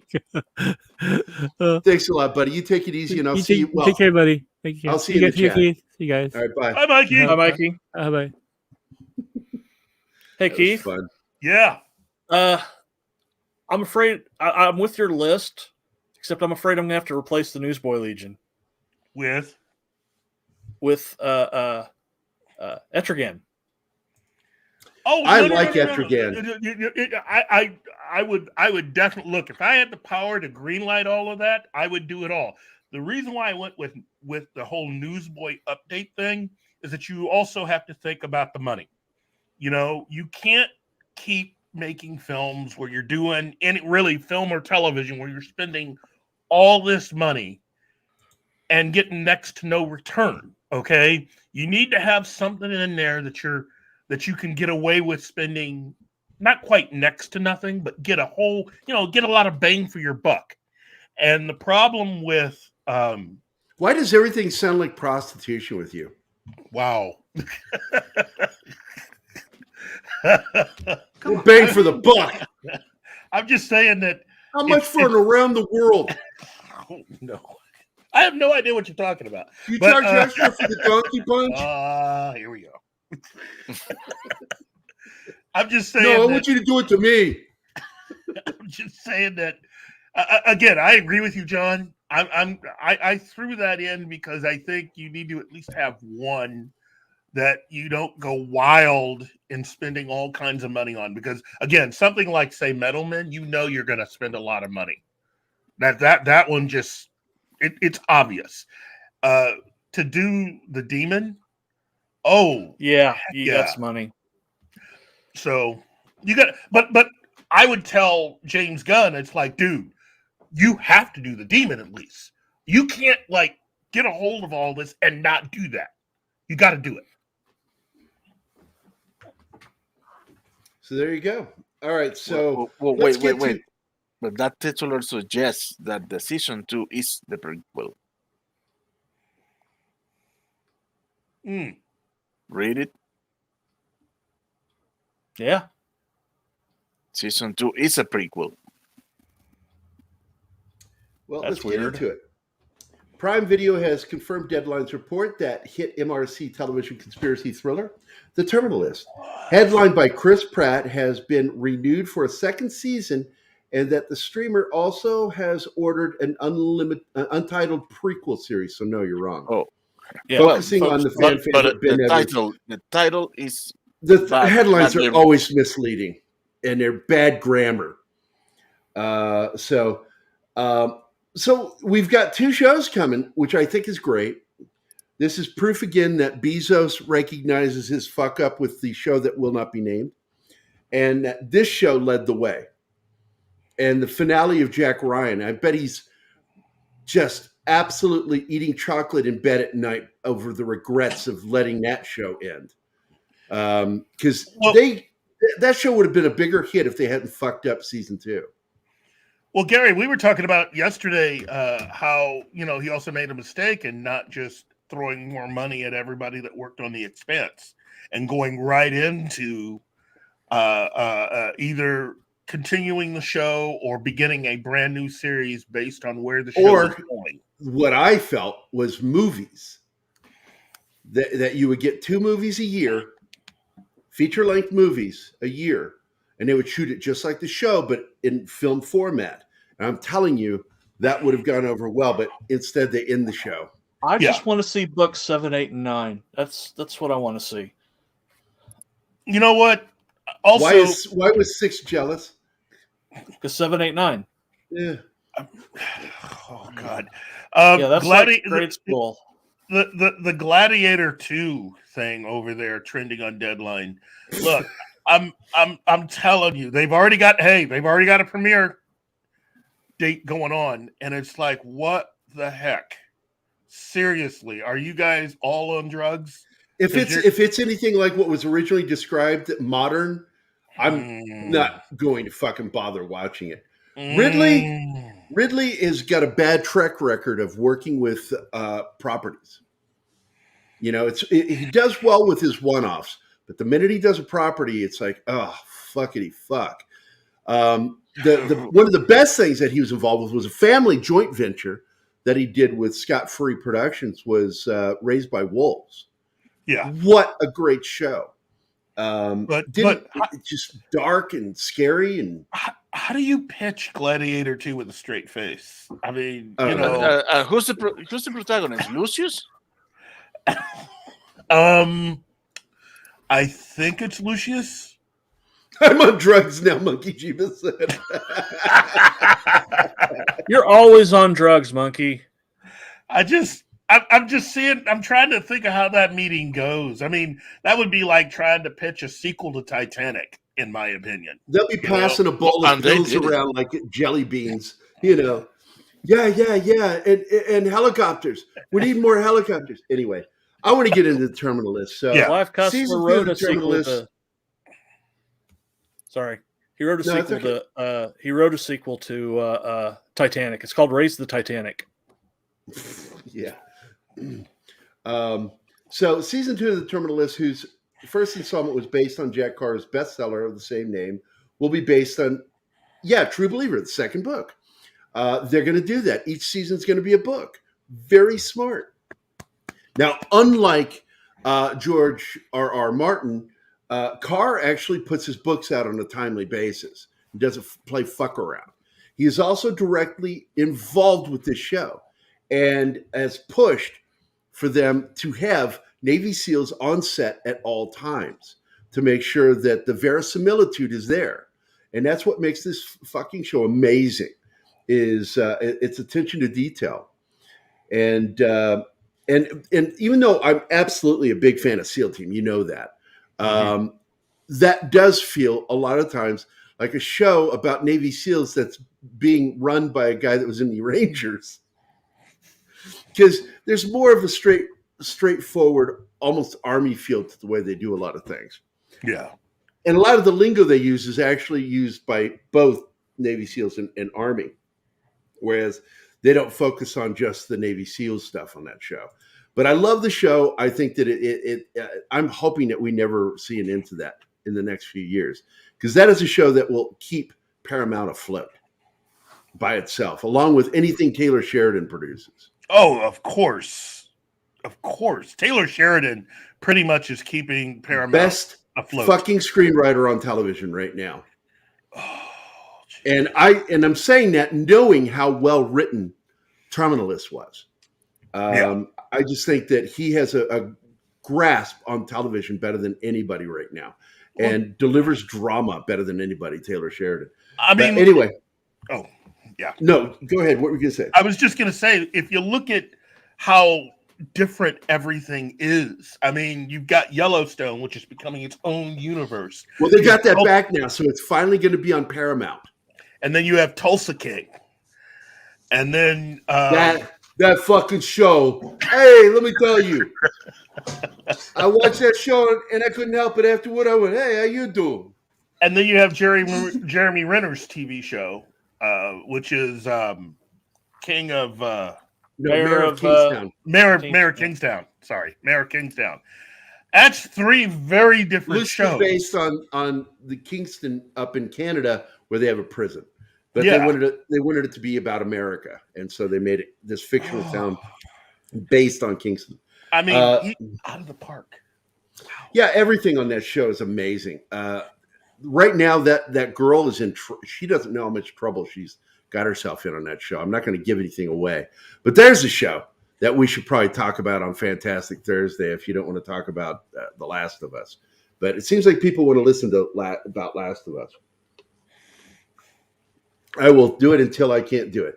So, additionally, it has been revealed what other Car characters the prequel series co-created by Car and season 1 creator showrunner David DiGilio will feature opposite Keisha's Ben in addition to James Reese Pratt and Rafe Hastings, which Deadline had already reported. The last includes Muhammad Farouk and Ernest Boozer Vickers, played in season 1 by former Navy SEAL and series producer Jared Shaw. The untitled prequel is described as an elevated espionage thriller that takes viewers on Edward's journey from Navy SEAL to CIA paramilitary operator, exploring the darker side of warfare, Black Ops, man, and the human cost that comes with it. A lot of people you make friends with get sacrificed. We saw that on SEAL Team last season. Mm-hmm. You know, it's like got friendly with this guy, gave him a deal, but then reneged on the deal saying, "What's a new deal? You know, pray I don't alter it any further," as Darth Vader would say. And he gets killed. And the guy helped him and then fucking dies doing it. I couldn't be more thrilled to reprise my role as James Reese, Pratt said, noting that season 2 of The Terminal List promises to be even more intense and action-packed than the first, and that the prequel, quote, will be just as thrilling and engaging as The Terminal List, end quote. So there you go, man. That's fucking good news. Wow. I'm stoked for this. I know Anime is because she, you know, look, she only wants to hang out with me to watch TV shows, and when it's not good TV, she gets tired of me. Stop being an asshole. You're terrible today. Hi, Anima. I am not sure how I feel about that one, Penny, because immediately I'm struck by Star Trek Voyager the minute I'm watching the pilot episode. And I'm also annoyed at the science. Look, if you are in a ship that uses fake gravity through rotation, here's what's going to happen. You don't just suddenly turn it back on and then everybody drops. Nope. Physics doesn't work that way. It's a slow, but it's fun. A slow thing where they go down and they begin sliding across the floor until it picks up a certain momentum to where the force going against the floor, against the momentum of going in a direction, outweighs the other. And then suddenly they can walk. It's so much fun. Like on an Enterprise that happens, and then gravity comes back and he smacks right down in the shower. The captain. I haven't seen the pilot yet. I just saw the trailer, and the vibes that I get is more of the Starlost. Do you remember that? Mm-hmm. Yep. Kind of, sort of. I'm going to give it a shot. I watched the first few minutes of it just to see, because somebody was bitching about the effects, and I'm like, it looks like Sci-Fi Channel effects. What are you bitching about? You know, it's what I expect from TV. TV budget, not freaking Endgame. You're talking about a series that probably only has, you know, a total. But how many episodes is it going to be? Do we know? Not off the top of my head. Probably, I would say 13. You know, they're probably going to top out at probably 1.5 million per episode. And if they're lucky, especially with Sci-Fi, you know, and Sci-Fi is owned by NBC, and NBC has Peacock, and Peacock hasn't put out one good fucking show yet.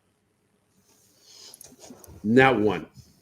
Well, IMDb just lists 2 episodes. Because there apparently there is no knowledge of how many episodes will be, and they will be updating as they come. Our Wikipedia says 12 episodes. Okay, I'm only seeing 4 listed here on my my TV calendar. Oh, here you wow. I wouldn't count too much on Wikipedia though, because everybody can edit it. So yeah. I, John, there's a upcoming animated series about Ark, the video game. See it? Yeah, I know. Oh, I didn't. Variety has a sci-fi space opera. The Ark is a joyless, airless trip to deep space. Ouch! Ouch! Wow! Now, I've got to tell you that if established critics don't like it, that means I'm going to give it a chance. Yeah. Because I don't fucking trust a goddamn thing any of the establishment has to say about anything. Oh, wow. But hey, Donnie Pearson is here. What's up, buddy? Yeah. Hey, Donnie. What's up, Donnie? Hey, fuck you, Donnie. How you doing? So, I was telling, I can't remember who it was I was talking about. There was one of the veterans we were talking to the other day. I said, when I was in the Army, Kyle Fisher, a buddy of mine, that still one of my friends I served with, said, we went to see that damn Ford Fairlane movie. You remember Ford Fairlane with Andrew Dice Clay? Mm-hmm. And the scene when he yells at Al Bundy's character, he's a cop. He yells his name. Hey, here's to you, sucking my dick. So whenever we saw each other, if we weren't hanging out together, if we'd see each other at a distance, he'd yell it or I'd yell it first. It's whoever yelled it first. Hey, Fisher, here's to you. You know the rest. And he would do the same with me. It was funny. I loved Andrew Dice Clay. I thought that movie. What, you thought we killed a fucking koala? No way. Because the koala survives. That was a fun film, and I think everybody that made it had fun. Yeah, it's not that smart, but it's fun. What's her name? Zuzu Peltz? Was that her name? Yeah, Zuzu Peltz. Having a conversation with Zuzu Peltz was like masturbating with a cheese grater, only more painful. Oh. Speaking of possibly more painful, I just realized Knock at the Cabin Door is started this weekend, so I'm going to go see it at 5. I'm actually very intrigued by this, and I've been very disappointed with M. Night Shyamalan. Yeah, since he made the trip to see Grandma and Grandpa, whatever that movie was called. I liked that one, but then he did whatever that sequel was.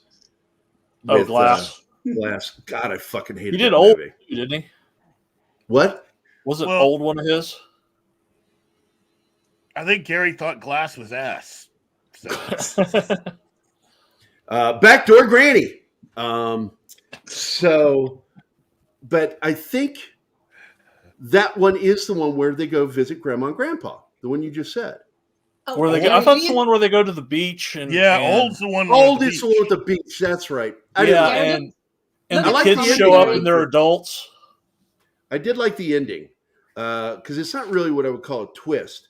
No, it's a gotcha. We did last summer. I did like the gotcha moment at the end because they got the bad guys. They got them. But at the same time, I don't know. I just was not engaged with that movie at all. The characters, nothing. I didn't feel anything. But I enjoyed that ending because they found a way to make them pay for what they did to those lives. They were sacrificing people's lives in order to cure other people. Let me get this straight. You're going to kill people knowingly in order to save these other people. That's sort of like the logic the government uses and the bad guys use in the terminal list. We're going to risk lives to save lives. And of course, they don't get away with it either. You just can't do that. I mean, isn't that what Thanos is doing? Technically, what are you doing, boobs? What are you doing there? What is that? They look nice, but wait about. Hey, baby, I really like you when you're naked, but you are a little cockeyed. I'm a doctor, I swear. It's got my face. That's awesome. No, Animal's got my face. But I wonder what Bill's thinking right now. Like, why did I want this show? Yeah. In my defense, I would just like to say it was all. I'm black. You can't go after me. I'm black. I would like to officially inform my parents again that yes, these are my friends. So, I just Gary, gonna stay forgot to invite permanent panel member, so I can't be charged with anything. There we go. I like that one. Yeah, you Steven. on top. I told There you was that's no not link. Not an option. I'm not in charge of that anymore. Who's in charge of that? That's Martin. Oh, good job, Martin. No bananas for the monkey. I asked you. I asked you. I asked you. You asked me. How dare you? What'd you ask me? Hi, guys. Hey, Matt. How's it going? Who? Hi, Steven. Hi. Matt Vader. Vader. He's in the chat. Matt Vader's here. You What's asked up, me. Matt? Too. Wait, Martin, you asked me what? Is it Facebook? No, I asked Gary, and he told me he. I posted all the promos. That's what I thought you meant when you asked that. No, I said invite, not promo. I wasn't paying attention. This is the inner struggle bickering of not telling Steven he's fired. Here you go, Matt. Check it out. These are the fake eyes. No, not again. Not again, please. I downloaded it. Fake eyes. Well, I Gary, fucking please. hate that. Gary, send the invite to Matt. Send invite? All right, yeah. You've got 4 minutes, Matt, and then the show ends. Oh. I thought 7. Yeah, 7. Yeah. Is it 57? Today, so we got 7 minutes. Steven, remember the show starts at 1 now. I didn't get a link. Do you understand the English sentence? Oh, wait a minute. Yeah, it's like, this. I'm sorry, Steven. What did you say? I'm sorry. Are you telling me sorry. the show starts at 1? I'm sorry, okay, man. how do I enter this show? How do I enter the show without a link? Do I jump on my genie's carpet, ride down the shaft of Uranus, and hope to God I end up in StreamYard?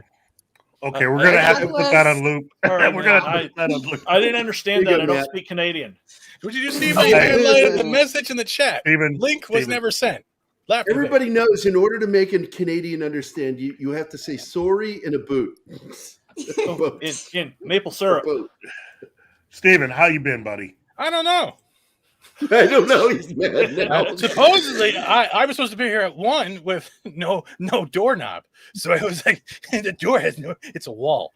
You know what I need to do? How many browsers do you have? Do you have any of them available without StreamYard on them?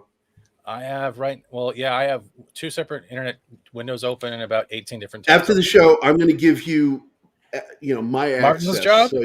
so you can always just jump in. I'm not throwing a fit. I just don't wanted want you to. I don't want you waiting. I don't want you wondering why you weren't invited. I don't know. That's all good. I'm not even upset, guys. Hi, guys. I sent it to you on Twitter, dude. It's in Twitter. I Yeah. sent it to you, Matt. John, the chat is on the right-hand side, and it scrolls, but you can also scroll up to see past comments of things said previously. Yeah, I can't read Canadian either. Hey, there you are. Hey, Matt. Hey, He's sitting backstage and thinking to himself, "I'm firing these guys. I can't have this chaos." I'm gonna do a whole new. Here. I'm gonna do a whole new version of the song "Dodo" by Genesis, and I'm gonna put that line in there where I'm gonna say Matt Vader, instigator, looking for trouble. He doesn't know. I gotta say the beard is looking on point today. Oh, your beard looks fucking awesome, dude. Yeah. Do you wax it or do you just brush it? I groom it quite oil. You oil it? Yeah. I probably need to get some oil for mine. Yeah. You have to grow a manly beard first, though. That's true. Oh, I was trying that shit too, and the shit would just drip out of my beard down onto my lap. And then finally somebody says, "That's not beard wax, Gary. That's KY jelly. Oh, God. Stop putting that in your beard." So I'm like, okay. You got the, you get the horsehair brush and the wooden comb, and I got that. Just all that fun stuff. See, I'll make so I have to ask really quick. How do I sound? You sound good. Because you sound like you have a little bit of an echo. I'm like you're using away you guys from the microphone. as a test again today, like I did last week. Matt, this is not as good as your other mic. This is not as good as your other mic. I'm sitting away from it. But as you can see, my background's different, and that's because I'm sitting in the new office. So I'm testing out new computer, new mic, new everything. So Matt, the one thing with your mic, you know how sometimes people don't realize when their webcam mic is coming through rather than the normal headset. Right. For you, it kind of has that like all the way. Has a little bit of that far away sound. So I might want to turn the gain or try to adjust it because you don't. I don't have it on an arm yet. Usually my mic's like sitting like right here. Yeah, that's probably what it is. But you sound clear. Cool. Good. And he said clear, not queer. No. And for anyone wondering, I love John Wolfen. I'm not ragging him because I hate him. Yeah. He's a good person when he's asleep and not talking. Matt's not laughing at any of the jokes I'm making at him at all. I gotta turn my eye contact thing on. Doink. I would love to say at this point, F Naughty Dog, man. They're going after my Last of Us streams. For that is so freaky, seconds. dude. Here, I'll turn mine on too. Here you go. We can stare at each other. Yeah, this is God, no, that's weird. Here we go. There we go. All right, oh, you guys are donkeys. That's weird. Hi, Matt. See, hey, what's up, man? Yeah, hey Keith. How do you feel about the new James Gunn announcements, Keith? Aren't we so wonderful that we're getting Tom King's Supergirl up tomorrow, right after I have my own asphyxiation? Yeah. There you go. You know what? After so many years, if you don't think that Tom King is full of stuff bullshit by now, I mean, oh, geez. I'm not saying he's full of stuffing, but I heard that he's in running to be the Christmas goose this year. God. Tom King is the only guy I know so far that has self-inserted him as Catwoman just so he can get banged by Batman in a comic book. I didn't even think. Oh, and that's when the show died. Right. Thanks, Stephen. Yeah, that's. I did that meme. Right, go through our old shows. It's literally true. Remember when I was swiping the face back and forth on the picture editor? Oh, yeah. Oh, my God. His face is Catwoman if you actually look at it. You mean Tom Queen? I can't unsee that now. The other thing is, do you think people are actually going to give a crap after he... Well, how about the actions of how he treated Jay Lee and the whole passing of his pet and how he was trolling him online until he had to give an apology? Let's not forget that during lockdowns, too. Well, I hate doing this, but we are at the end of the show, so I need to do my thank yous.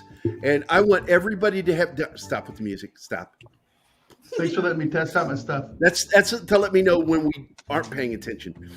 And I just want to say really quick, I'm really upset that Wikipedia has not blocked me yet on Twitter. So, It's about time. I blocked you. I never block you. I'm so sorry. Rocker for you now. Penny, Anima Confusa, who's also here. And Matt is still having trouble understanding the geometric feasibility of her being in love with me. It just makes no sense to Matt. I don't understand that myself.